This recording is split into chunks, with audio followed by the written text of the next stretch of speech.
Caríssimos irmãos e irmãs, há um ano encontrávamos-nos aqui na Sé Nova para dar início na nossa Diocese de Coimbra ao Jubileu, a que fomos chamando Jubileu da Esperança. E ao longo deste ano deslocámos-nos aqui muitas vezes em peregrinação. Esta Sé encheu-se muitas vezes porque o povo de Deus quis acolher a palavra, a proposta do Papa Francisco para nos fazermos peregrinos da esperança. Sempre alicerçados nesta palavra esperança, mas todos desejosos de irmos ao encontro do Senhor Jesus Cristo, aquele que é a nossa esperança e, como dizia e diz a frase que repetimos tantas vezes, a esperança que não engana.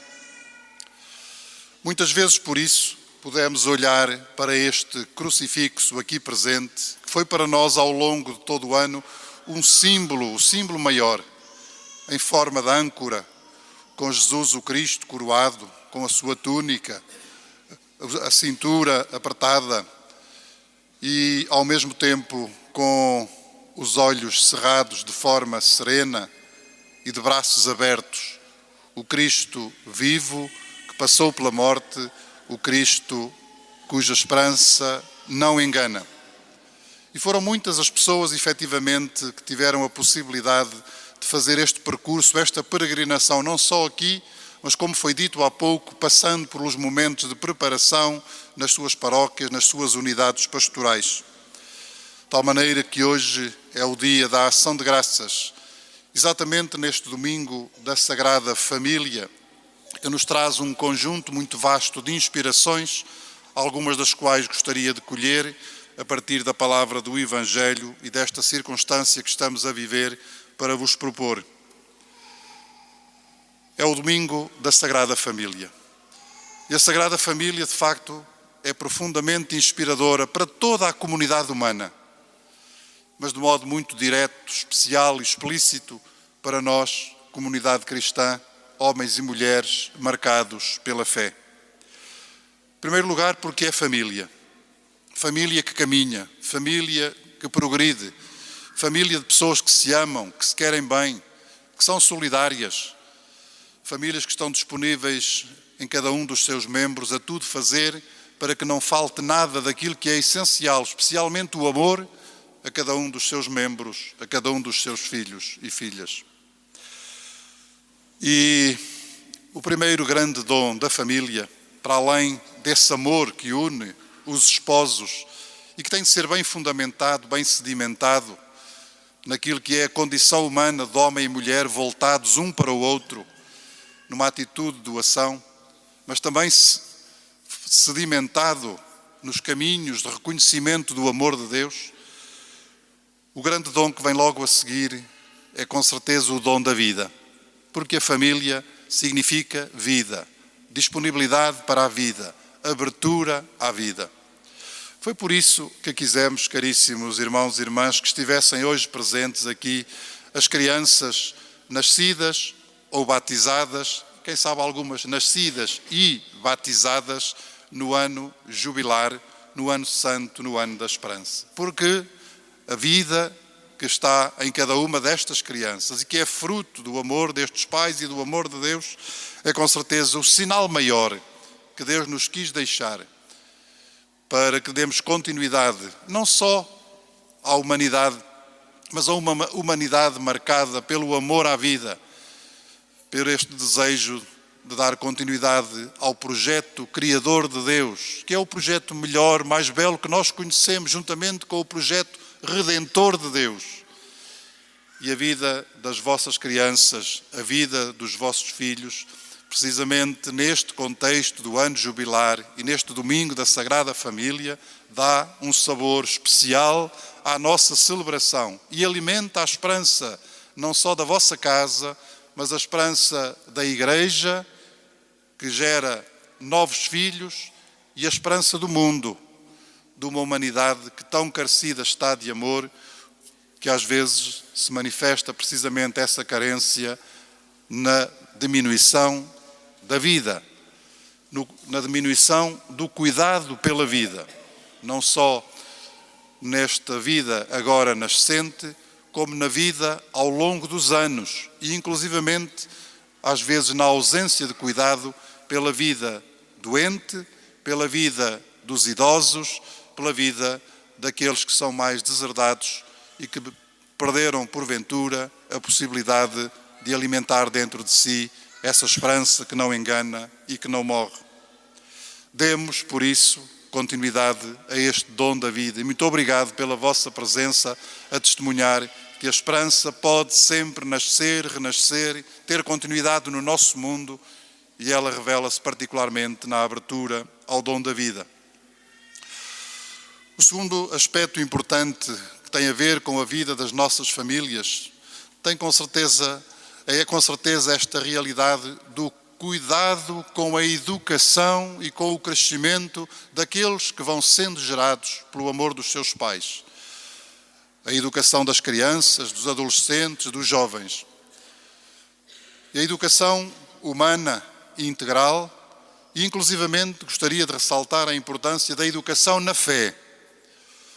Muito frequentemente corre-se a tendência de empurrar para as instituições, para a escola, a educação intelectual e cultural. Às vezes para a igreja, para a catequese, a educação da fé.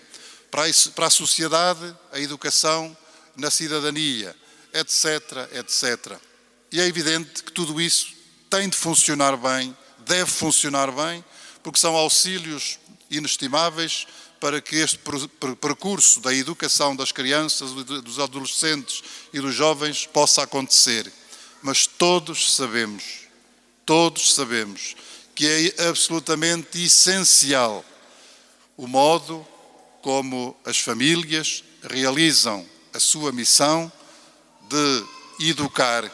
de ajudar a crescer de uma forma integral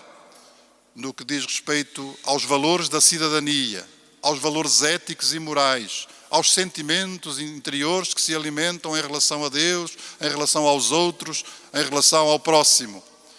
E como é absolutamente indispensável o bom testemunho e o trabalho bem realizado por parte das famílias no que diz respeito à educação na fé. Às vezes, lamentam-se as pessoas que a escola não realiza bem a sua função, a sua missão, tal como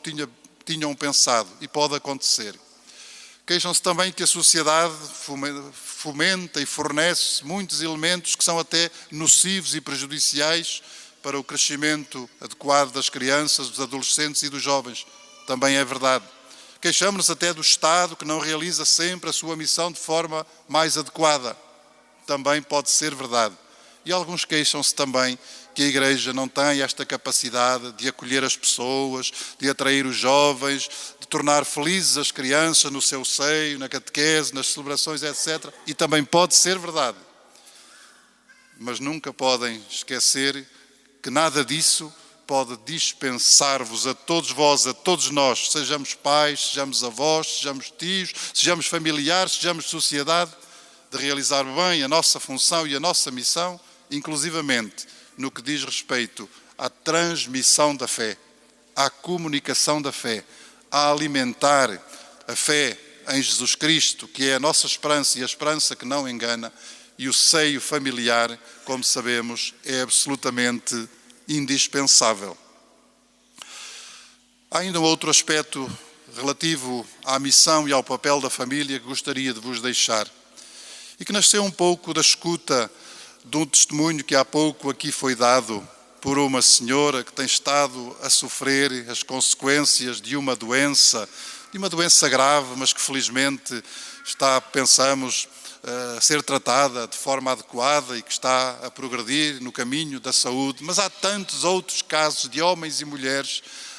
em todas as famílias, em todas as comunidades, que sofrem de doenças mais ligeiras ou porventura mais graves, e nós sabemos como não é possível uma pessoa levar por diante um percurso de doença que às vezes é muito grave, se não tiver o apoio da medicina, evidentemente, o apoio da medicina, e esperamos que também o bom apoio da medicina, a tempo e horas, e com os cuidados necessários.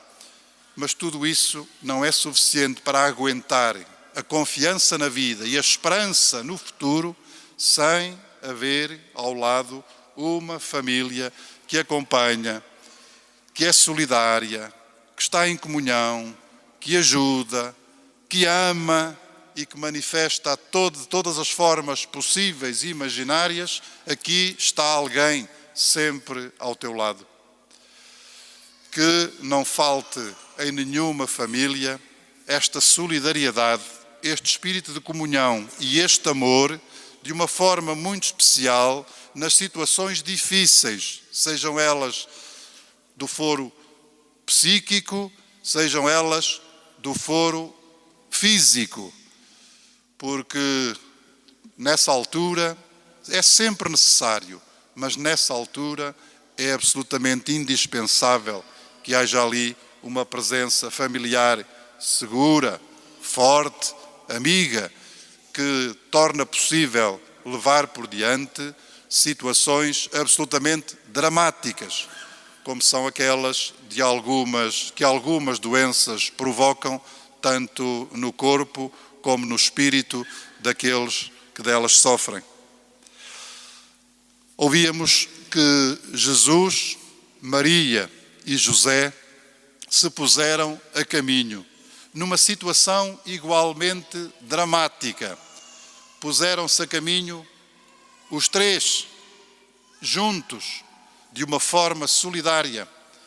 E porquê? Porque estava em causa a vida, o bem-estar de um deles, neste caso de Jesus, a criança, o mais pequeno. Mas puseram-se todos a caminho. Verdadeira comunidade de vida e de amor, em que ninguém pode ser esquecido. E este exemplo e este testemunho de Maria, de José e o menino podem e devem funcionar como testemunho, como incentivo, como inspiração para a humanidade toda, para todas as famílias. Mas esperamos que funcionem como inspiração, caríssimos, para cada uma das nossas famílias cristãs, em situações muito diversas, no bem-estar, na tranquilidade e na paz, mas às vezes também com todos estes sobressaltos que surgem de situações inesperadas, mesmo que às vezes dizem respeito às crianças, aos mais pequenos. É esse sinal de vida e de esperança que felizmente tendes em vossas casas e que hoje está também aqui presente no meio de nós. Resta-nos por isso, caríssimos irmãos e irmãs, dizer um grande obrigado a Deus. Um grande obrigado por tudo, mas de uma forma especial por este ano de graça, em que recebemos muitos convites à conversão, à mudança de vida, a voltarmos ao princípio, como se não tivesse acontecido nada até agora, o nosso princípio, como se fosse quase um novo batismo, um novo nascimento, segundo a linguagem do Evangelho de João, noutras circunstâncias. E isso aconteceu, como também aqui ouvimos, na vida, no coração de muitas pessoas. Quem sabe, na vida, no coração de muitos daqueles que aqui estão, de muitos que nós não conhecemos e nunca chegaremos a saber, para quem este jubileu foi um novo começo, no que diz respeito às suas atitudes de vida, aos seus valores, também à sua fé, à sua ligação, à sua comunhão com a Igreja, à sua abertura à família, a tantas outras realidades boas que um jubileu da esperança sempre pode suscitar e que este, com toda a certeza, suscitou. Agradeçamos por isso ao Senhor e façamos o voto de darmos continuidade a este projeto ao longo deste ano iniciado. Que este Cristo, esta imagem continue na nossa retina, na nossa mente, na nossa memória, mas que sobretudo muitos pensamentos, muitos desejos, muitas vontades que foram nascendo e renascendo em nós possam ter continuidade, dando por isso continuidade a um caminho reiniciado, que há de ser o caminho do encontro decisivo com Jesus, o Cristo, a nossa esperança, aquela que não desilude nem engana em nenhuma das situações que a vida nos possa oferecer. Jesus Cristo, a esperança que não confunde, não engana, continua a conduzir as nossas vidas e todos os nossos projetos.